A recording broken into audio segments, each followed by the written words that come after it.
121 नवाबगंज विधानसभा से आज़ाद समाज पार्टी के मोहम्मद अली ने कराया नामांकन। मेरा नाम है डॉक्टर अली, 121 विधानसभा नवाबगंज प्रत्याशी। मैं भारत समाज पार्टी से। आज़ाद समाज पार्टी। क्या मुद्दे रहेंगे आपके? क्या मेरे सर मुद्दे तो यही हैं कि बेरोज़गारी पे और केवल जो हिंदुस्तान के अंदर जगह जगहों पर लड़कियों के साथ रेप होना और रेप करने के बाद उनको मार देना, और हिंदुस्तान के अंदर जब से ये बीजेपी सरकार केंद्र से लेकर राज्य सरकार में जब से आई है तब से ना ही कोई राज्य सरकार की कोई वैकेंसी क्लियर हुई है, और वैकेंसी के अगर कोई माँ बाप अपने बेटे को पढ़ा के अगर खड़ा करते तो उनको रोड पे पकौड़े बेचने के लिए खड़ा नहीं करते हैं, वो नौकरी के लिए करते हैं। क्योंकि भारत में ना ही राज्य सरकार कोई नौकरी दे रही है, ना ही केंद्र सरकार नौकरी दे रही है। मेरा मोदी जी से सिर्फ एक ही सवाल है कि 2014 से जब से वो भारत के सिंहासन पे बैठे हैं, 2014 से लेके अब तक केंद्र सरकार में कौन सी वैकेंसी निकल के आई है?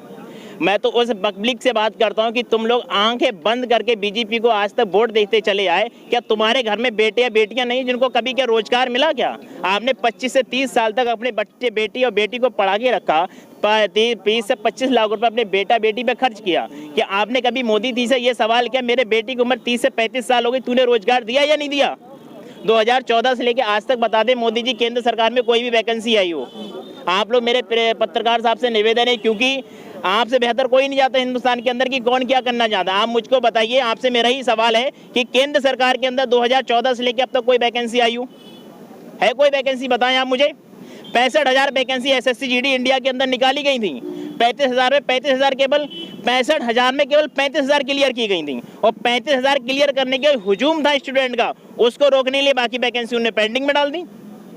वो बाकी वैकेंसी पेंडिंग में इसलिए डाल दी क्योंकि जो हुजूम लड़का हुआ था कि लड़कों का कि सोचा का हो सकता है कि 30 या 35,000 जो वैकेंसियां रुकी हुई हैं उसमें मेरा नाम हो। आप मुझको बताइए, आपसे मेरा सवाल है, कोई केंद्र सरकार में कोई नौकरी क्लियर हुई है? अब मात्र केंद्र सरकार के बाद आप राज्य सरकार के बाद आ जाइए।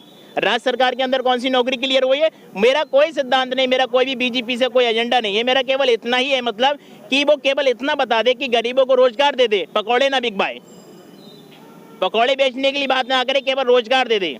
और जो जगहों जगहों पे लड़कियों के साथ रेप होके उनको अत्याचार करके मारा जा रहा है, उनकी फाइलें दबाई जा रही हैं, और उसके साथ साथ हिंदुस्तान के अंदर की मेन जड़ कौन है? किसान है। किसानों को मार दिया जा रहा है, उनका कुछ नहीं पता चल रहा है, और जिनको मारने उनको मंत्री पद दिया जा रहा है, कृषि विभाग का मंत्री बनाया जा रहा है। तो इसके लिए मैं एंटी आके खड़ा हुआ हूँ।